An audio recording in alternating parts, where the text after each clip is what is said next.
Some private colleges are now costing as much as $95,000 per year. Tuition, room and board, books, all that.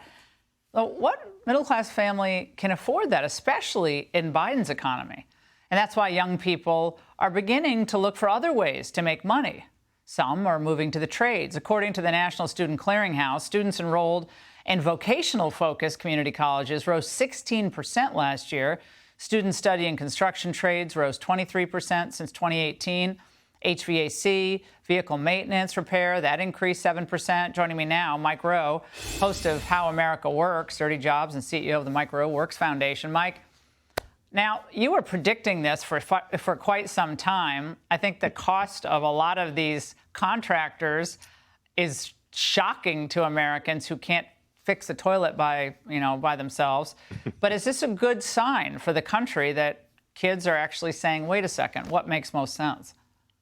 Well, might be a little early for a victory lap, but if I were inclined to take one, I would. Looking at those numbers, we've been at this for 16 years, specifically trying to rationally talk about the cost of a four-year degree, which incidentally has increased faster than the cost of energy, food, real estate.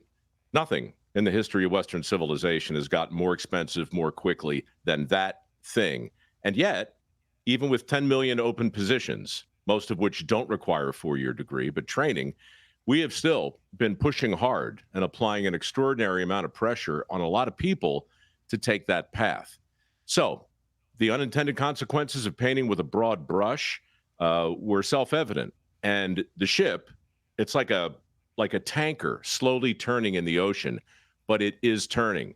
Those data are real clear. And it's ironic in a lot of ways that it's Gen Z who's looking around and saying, no, man, too much.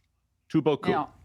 Well, the free money in terms of some assistance people get, which is great for some people, but it also unnecessarily inflates, I think, the enrollment in a lot of these colleges. Government money, and I mean, it allows colleges to be really fat in terms of bureaucracies. They grow their administrative costs by 38% in a 5-year period, and not needed at all. It's a jobs program, college bureaucrats. If you look at the ratio in the Ivy League of administrators to students, it's shocking. It's so far and away surpasses anything you'd find in the hospitality business. I mean, it's just bananas. But again, people are starting to realize that the diploma that's been hanging on their wall is really a receipt.